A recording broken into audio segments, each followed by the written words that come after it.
Jai Hind students, welcome to my YouTube channel. Students, always be proud of who you are and not ashamed of how others see you. That is, stop letting other people define you. Instead, be yourself and be proud of it. Don't ever compare yourself to others.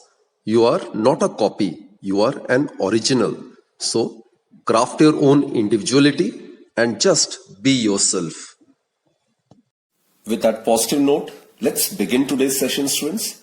Today we are going to discuss the Newton's formula for the speed of sound waves in air, right? And we'll also discuss Laplace's correction as well. Now students, Newton, he assumed that when the sound travels through a gaseous medium, then the changes taking place in the medium are of isothermal in nature. Isothermal means when the temperature remains constant. So what he assumed was the temperature of the gaseous medium remains constant when the sound wave travels through it. Actually, as per Newton, what he said was at the regions of compression where heat is produced, it is conducted away to the surrounding medium. And at the regions of rarefactions where cooling is produced, the heat is conducted in from the surrounding medium. So Newton assumed that the changes taking place in the gaseous medium when the sound wave travels through it, they are of isothermal nature. That is, temperature remains constant, right? The temperature is assumed to remain constant. Therefore, we can make use of Boyle's law, which states that the temperature remaining constant, the volume of the given mass of a gas is inversely proportional to the pressure. That is,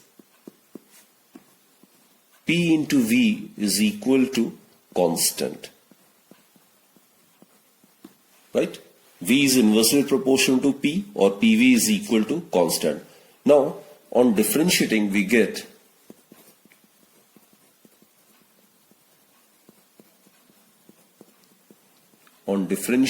this above equation, what we get is, suppose P is the first function, V is the second function. So using product rule, first function into differentiation of second plus second function into differentiation of first. And the differentiation of constant, it is always 0. Or this term may be rearranged as P dV is equal to minus V dP. Actually, dV represents the change in the volume, dP represents the change in the pressure, right? So, P is the pressure, or what we can do is we can write P is equal to minus dP divided by dV by V, right? So, it is actually, students, it represents the change in the pressure, and this represents the change in the volume divided by original volume. So this is actually change in pressure. dP represents change in pressure, which is the stress, divided by dV. Obviously, it is representing the change in volume divided by V is the original volume.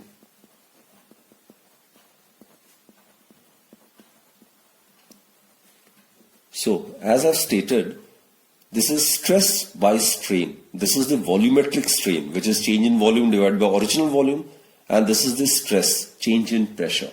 So, this is actually representing the bulk modulus in the isothermal condition. So, this is isothermal elasticity.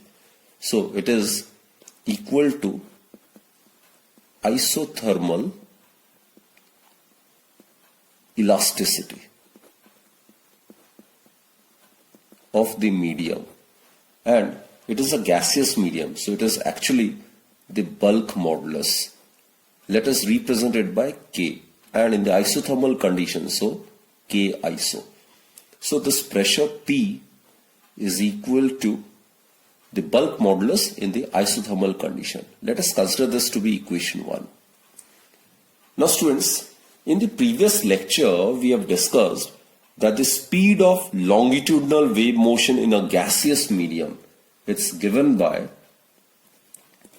the speed of sound, which is a longitudinal wave motion in gaseous medium, is given by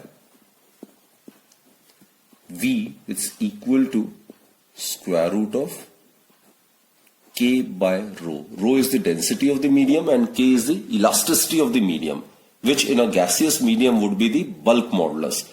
Now, since Newton assumed that when the sound wave propagates through the medium, then the changes that takes place in the medium or the air are of isothermal nature. So this is the bulk modulus in the isothermal condition, right? So put this as equation 2. Now from equation 1 and 2, what we can do is we can substitute the value of K iso as P over here. P is the pressure, isn't it? So what we get is from 1 and 2, we get V, it's equal to square root of P by rho. P is the pressure and rho is the density. Now students, let us apply this formula to calculate the velocity of sound in air at normal temperature pressure, right? So let's find out the speed of sound in air at NTP, normal temperature pressure. So at NTP, we are aware, students, at normal temperature pressure, the density of the air, it is considered to be 1.3 or exactly 1.293 kg per meter cube. It's the SI value. And the pressure, which is the atmospheric pressure at the sea level, it is 0.76 meter of mercury column. So by using the formula of pressure as H rho G, we can easily calculate its value. So it is about 1.013 into 10 raised to power 5 Newton per meter square or Pascal. This is the value of atmospheric pressure at the sea level in SI. So you can substitute this value over here. So what you get is the speed of sound in air at normal temperature pressure would be square root of 1.013 into 10 raised to power 5 divided by 1.293. So actually it comes out to be about 280 meter per second. Now students, this value, actually we are aware experimentally the speed of sound in air at NTP is found to be about 336 or 332 meter per second. So this value is nearly 16% less than the experimental value of 332 meter per second. So this discrepancy could not be satisfactorily explained by Newton. So there was a requirement to correct the Newton's formula, right? So again I repeat students, the experimentally obtained value of the speed of sound at NTP is about 332 meter per second. But as per Newton, the speed of sound in air at NTP is found to be 280 meter per second. So there's a lot of discrepancy, right? So the large difference in the two values, experimental and the theoretical, could not be attributed solely to the experimental error.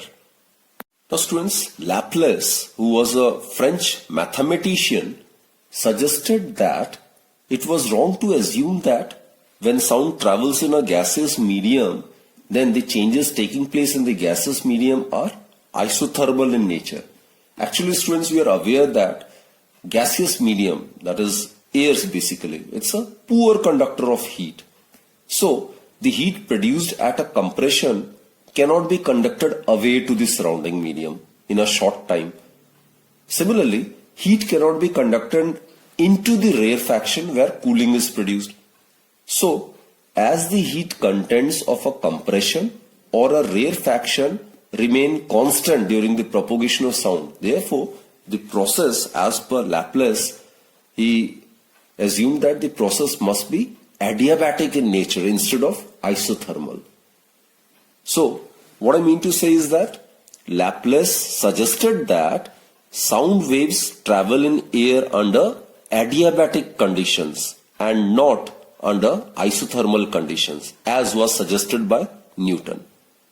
So basically, here K iso, it should be replaced by K adia.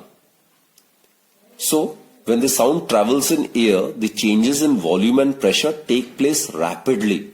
And whenever the change in volume and pressure take place rapidly, then the process must be adiabatic. And obviously air or gas is a bad conductor of heat. So due to both these factors, the compressed air becomes warm and stays warm, whereas the rarefied air suddenly cools and stays cools only. So the adiabatic changes in pressure and volume takes place. Adiabatic process, the equation is PV to the power gamma is equal to constant. This gamma, we have done it. In the heat and thermodynamics chapter, we are aware that gamma is the ratio of the molar specific heat at constant pressure to the molar specific heat at constant volume, right? And gamma for air, it's 1.41, right? So what we do is, let us differentiate both the sides of this above equation.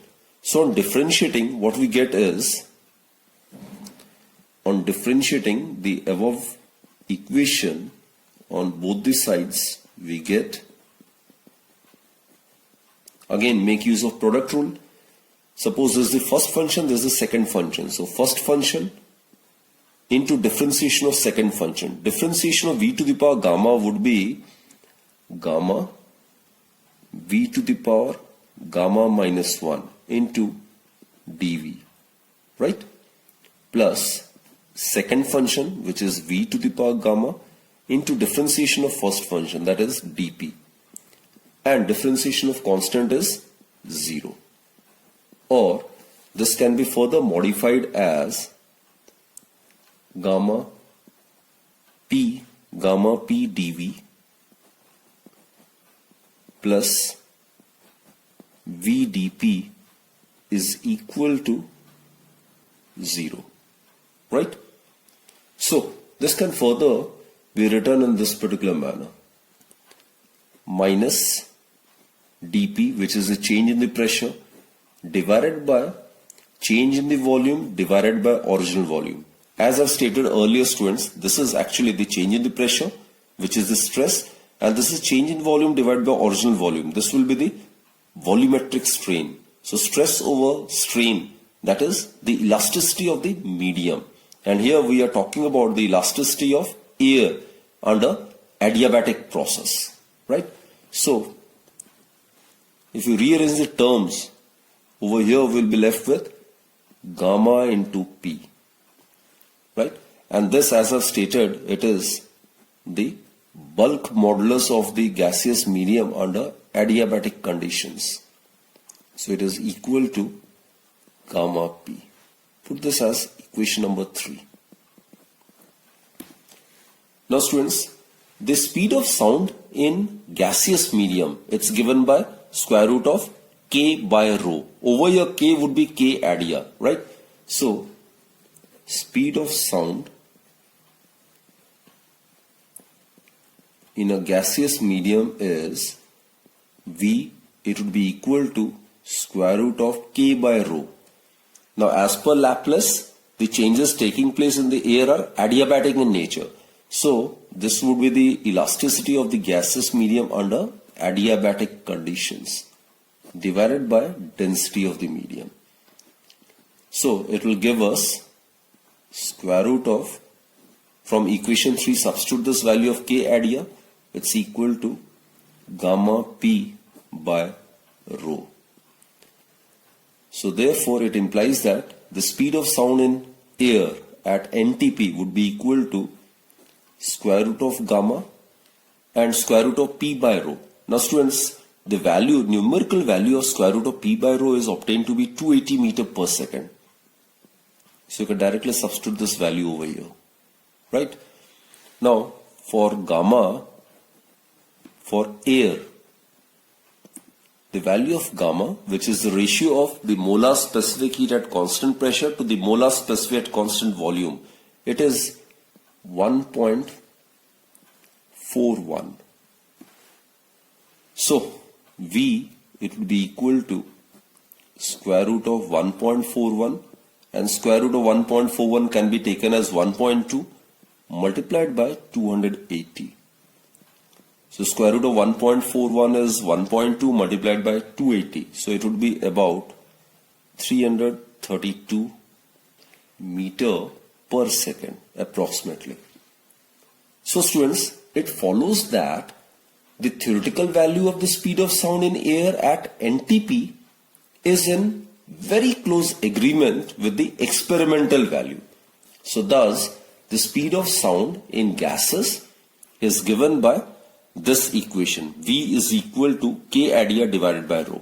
So this is the formula for the speed of sound which is correct, which is V is equal to square root of gamma P by rho. So students, this result, it establishes the correctness of Laplace's correction or Laplace's formula, right? So do remember that when sound travels through a gaseous medium, then the changes that takes place in the medium are of adiabatic nature. And we'll be using this formula to discuss the factors affecting the speed of sound in gases. Now we will discuss some factors which affects the speed of sound in a gaseous medium. Now students, just now we have discussed the speed of sound in a gaseous medium is given by speed of sound in a gaseous medium.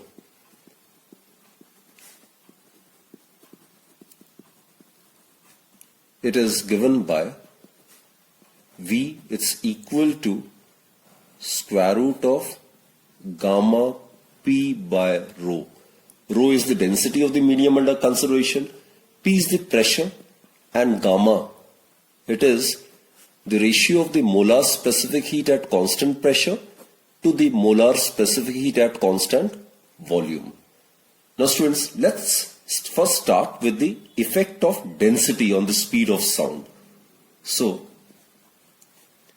effect of density. Let's discuss the effect of density on the speed of sound in a gaseous medium. Now students, look, let us consider two gases, say A and B, which have the same value of gamma. I mean, the gases under consideration, both the gases can be considered to be either monoatomic or it can be considered to be diatomic or triatomic, so that the value of gamma for both the gases under consideration would remain same. And also students, suppose the pressure P also remains constant in both the gases. And if the densities of the gases be rho 1 and rho 2, then the speeds as per this formula in the two gases would be given by V1, it would be equal to square root of gamma P by rho 1 for gaseous medium 1, for gas A, or for gaseous medium A, and V2, it's equal to square root of gamma P by rho 2. This is suppose for gaseous medium B. And here we have considered for both this gaseous medium A and B, gamma to be constant.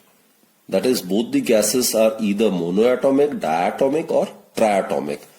And P is also considered to be constant. So the pressure in both the gaseous medium is considered to be same. So in that case, students, dividing these two, what we get is V1 by V2, it would be equal to square root of rho 2 by rho 1. So actually, the speed of sound, in case the pressure remains constant, then it is found to be inversely proportional to the square root of the density of the gas. That is, what we conclude is the speed of sound in a gaseous medium, pressure remaining constant, is inversely proportional to the square root of the density of the medium. So, smaller the density of the medium, the more will be the speed of sound in that particular gaseous medium, and vice versa. As an example, students, let us consider the case of hydrogen and oxygen. Now, hydrogen is lighter gas than oxygen. That is, the density of hydrogen is less than the density of oxygen.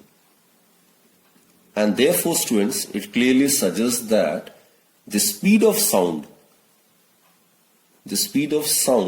in hydrogen would be greater than the speed of sound in oxygen. So as I stated, the lighter the gas, greater will be the speed of sound in that particular medium. Let us discuss the effect of humidity on the speed of sound in air. Now students, we know that humid air, it contains a large proportion of water vapor, right? So actually, due to the presence of moisture, the density of air decreases. Again I repeat, students, due to the presence of moisture, the density of air decreases. Due to the presence of moisture,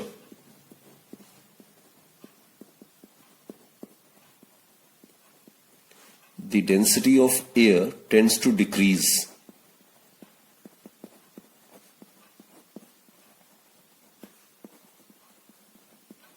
Now, I'll give you a proper explanation for this.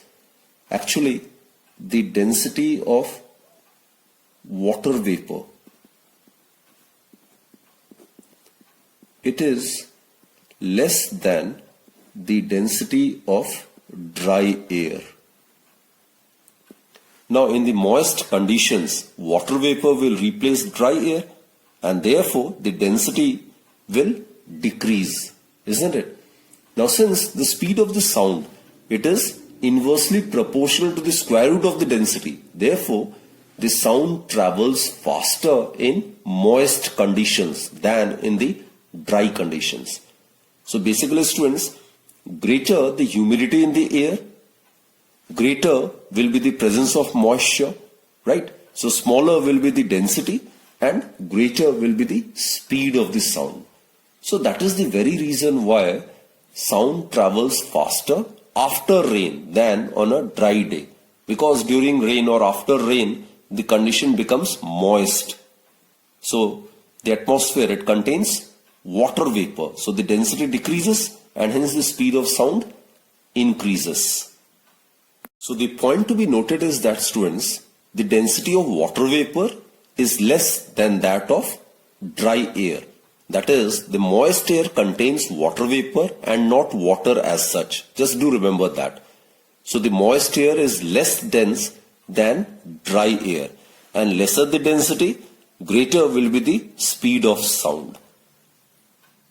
Now let us discuss the effect of temperature or effect of change in the temperature on the speed of sound in air. Now students, we are aware of this formula. The speed of sound in a gaseous medium is given by square root of gamma p by rho. Now if you consider m to be the mass of 1 mole of the gas, or m is the molecular weight of the gas and rho is the density of the gas, then we are aware the density of the gas, it is given by rho, it's equal to m by v. M is the molecular mass, right? And v is the volume of the gas, or V, it can be written as m by rho. Now students, for 1 mole of an ideal gas, for 1 mole of a gas, using perfect gas equation, we can write PV is equal to RT, right? So, in place of volume, we can write m by rho. So, it is equal to RT.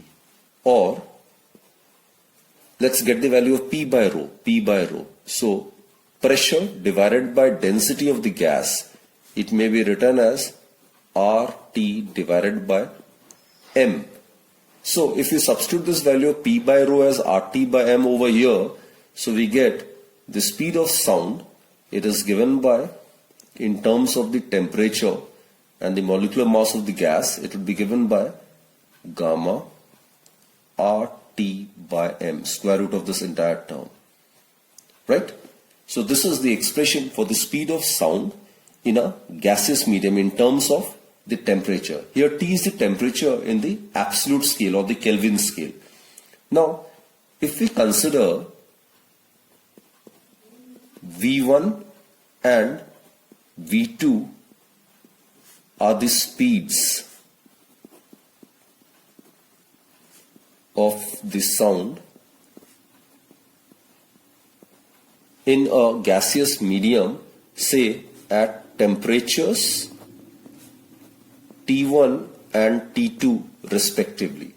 Then students, V1, it would be given by square root of gamma R T1 by M, and V2 at temperature T2 would be given by, in the same gaseous medium, it would be given by gamma R T2 divided by M. So if you divide these two, we get V1 by V2 is equal to square root of T1 by T2. Or V is directly proportional to square root of capital T. So students, what we have proved is that the speed of sound waves, it is directly proportional to the square root of the temperature of the gaseous medium in the absolute scale, right?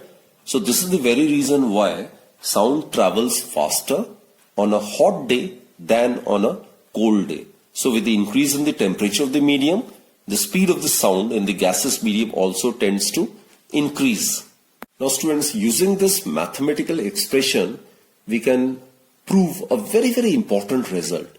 We will show that for air, the sound velocity, it increases by nearly 0.61 meter per second for every and each 1 degree Celsius rise of temperature, right?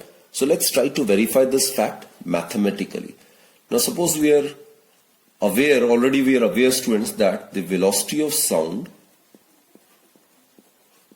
in air at 0 degrees Celsius, suppose it is represented by V naught, it is about 332 meter per second, right? And let the velocity of sound in air at theta degrees Celsius is given by V theta, right?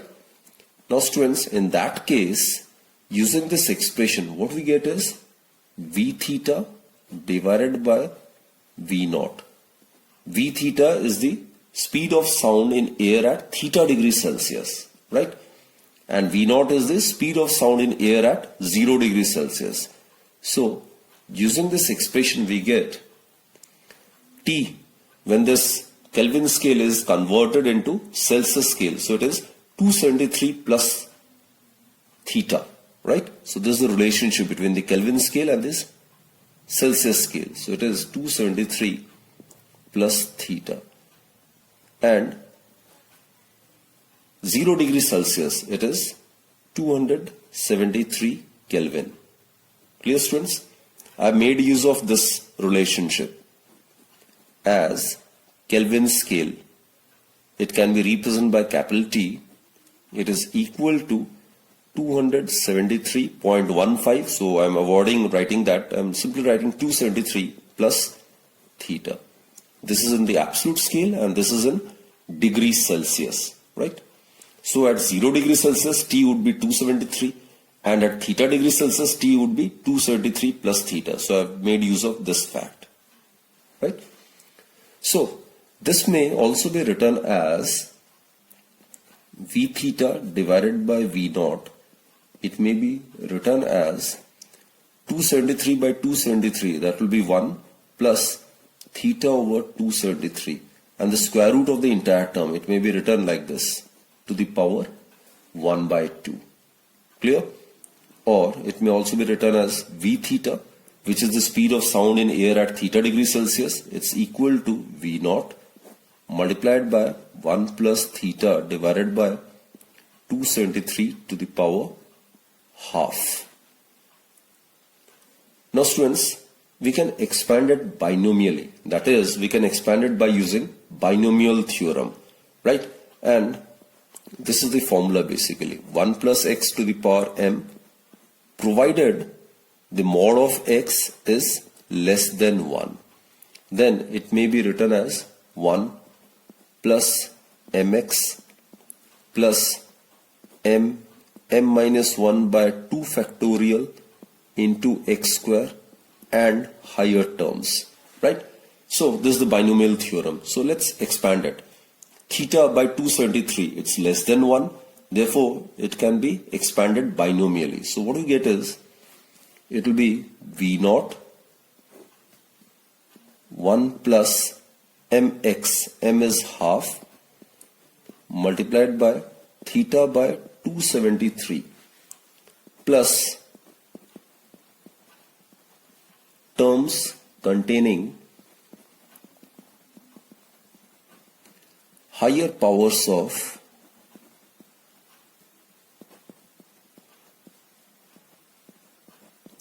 theta by 273. So that can be neglected, right? So therefore, the velocity of sound at 1 degree Celsius, let's substitute the value of theta as 1, is given by V1.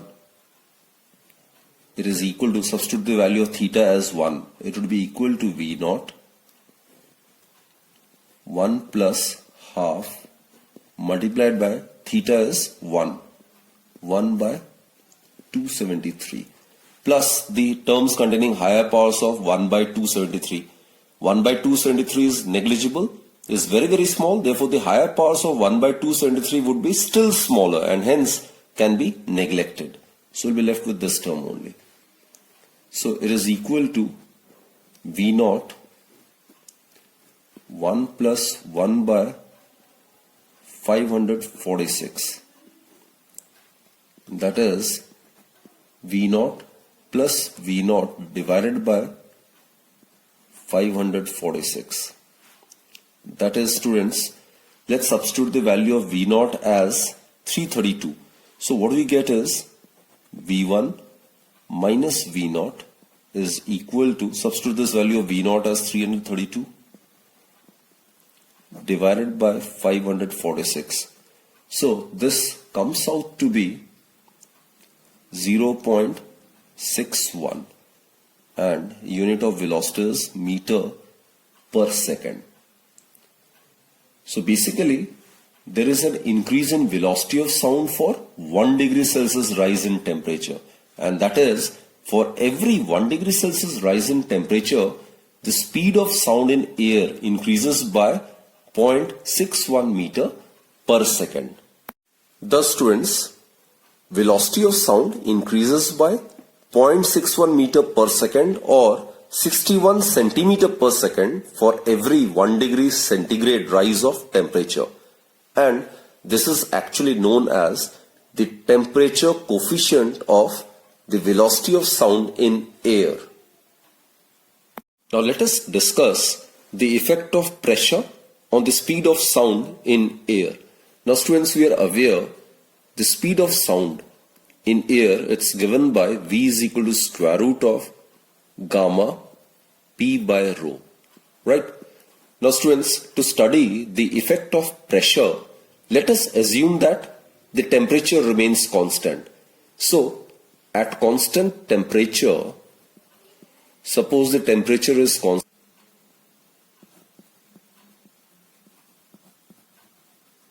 Now, as per the perfect gas equation, PV is equal to RT for 1 mole of a gas, isn't it? Now, for a constant temperature, PV, it is equal to constant, right? Now, V is the volume of 1 mole of a gas. Now, students, density of the gas, as we are aware, it is equal to mass over volume, or volume may be written as mass over density. Therefore, substituting the value of V over here, what we get is P m by rho is equal to constant, right? M is the molecular weight of the gas. Obviously, capital M is constant. Therefore, P by rho is equal to constant. Since M is constant, M is the molecular weight, which for a given gas is obviously constant. Now students, here, let's substitute this value of P by rho as constant. Gamma for a given gas is constant. Therefore, V is found to remain constant, isn't it? So what we conclude is the change in pressure of the gas has no effect on the speed of sound, provided the temperature remains constant. So basically what happens is, even if P changes, the factor P by rho always remains constant. It is because, students, if the pressure increases, then the density of the medium also increases, so that the ratio P by rho always remains constant. If pressure decreases, then the density rho also decreases, so as to keep the factor P by rho unchanged. Right? Therefore, clearly students, the velocity of sound in a gas is independent of pressure, provided the temperature remains constant. The speed of sound is also affected by the speed of the wind. Now, in order to study the effect of wind, what we consider is, we consider S to be the source of sound. Suppose this is the source of sound and L is the listener. And let us consider the sound travels along SL with speed V. Suppose V is the speed of sound, right? And SL is the direction of propagation of the sound. Now also let us consider the wind to be blowing with speed U along the direction SQ, making an angle theta with the direction of propagation of the sound. So U being the velocity of the wind, it can be resolved into two components. The component of the wind velocity along SL, this component would be U cos theta. So U cos theta is the component of the wind velocity along the direction of propagation of the wind. So students, the effective velocity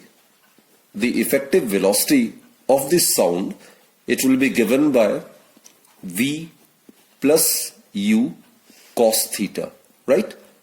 V is the velocity of the sound, U is the velocity of the wind. I'll mention it over here. V is the velocity of sound, while on the other hand, U is the velocity of the wind. U is the velocity of the wind. And theta, it's the angle between the direction of the flow of the air and the direction of propagation of the sound, right? So effective velocity of the sound would be V plus U cos theta. Now there are various cases, students. First case is, if the wind is assumed to be blowing along the direction of propagation of the sound. This wind, if it blows along the direction of propagation of the wind, then theta would be 0.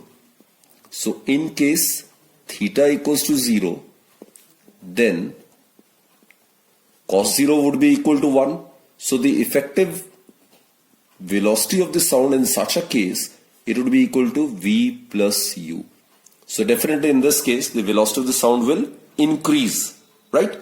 So what we conclude is, if the wind blows in the direction of propagation of the sound, then the effective velocity of the sound increases. Second is, in case the wind blows in the direction opposite to that of the propagation of the sound. Sound is propagating along this direction, and suppose the wind is blowing in the opposite direction. So this theta, it becomes 180 degree. So in case theta is equal to 180 degree, then cos 180 degree is minus 1. So in that case, the effective velocity of the sound, it would be equal to v minus u. So in this case, obviously, when the wind blows in the direction opposite to that of propagation of the sound, then the effective speed of the sound decreases, right? And in case theta is 90 degree, in case theta is 90 degree, that is, wind blows in a direction perpendicular to that of the direction of propagation of the sound. So in that case, cos 90 is 0. So in this case, the effective speed of the sound, it will remain unchanged. So what we have concluded is, sound travels faster if theta is acute. When theta is acute, then cos theta is positive. So V effective would be greater than the actual velocity of the sound, right? So sound will naturally travel faster if theta is acute. And sound will travel slower if theta is obtuse. If theta is obtuse and cos theta is negative, then effective speed of the sound would be less than its actual speed. And in the last case, as we have discussed, if the wind blows in a direction perpendicular to the direction of propagation of the sound, then there will be no effect on the speed of sound. Now students, the frequency and wavelength, they have no effect whatsoever on the velocity of the sound. Now look at this formula. This is the formula for the speed of sound in a gaseous medium. It's square root of gamma p by rho. So try to note the absence of frequency and wavelength in this formula for the velocity of sound. So therefore we conclude that frequency and wavelength have no effect on the velocity of sound.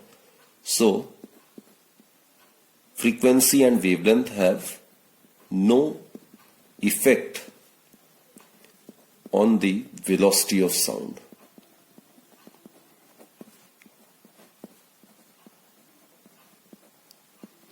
Okay, there are some other factors also where the speed of sound might get affected. So let's discuss the effect of amplitude.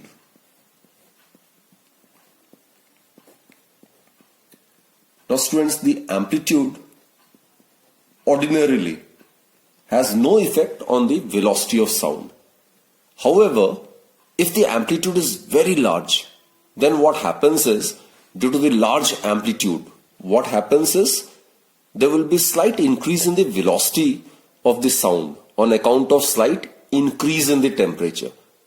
So basically what I mean to say is that to a large extent, the speed of sound is independent of the amplitude of the sound waves, right? Amplitude is the maximum displacement of the constituent particle from its mean position. So basically, if the amplitude is very large, then the compressions and the rarefactions may result in large temperature variations of the medium. And due to the increase in the temperature, the velocity of the sound on account of this slight increase in the temperature may also get slightly increased. Also students, the speed of sound in air, it does not depend upon the frequency, the phase, or the pitch, or the quality of the sound, right? Actually, the medium, if we consider air to be the medium, then the speed of sound doesn't depend upon frequency or the pitch. Such a medium is known as non-dispersive medium. Non-dispersive medium. Air is a non-dispersive medium for sound waves, right? So, the phase, quality, pitch, these quantities or these properties have no effect on the velocity of sound. So these have practically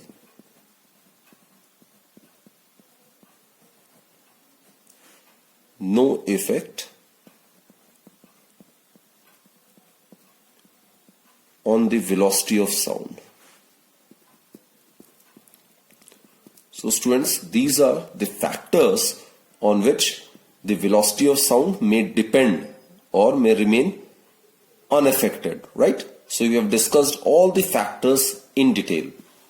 I sincerely hope that you have understood all the concepts, right? The minute aspects of all the concepts. So let's conclude this session, students.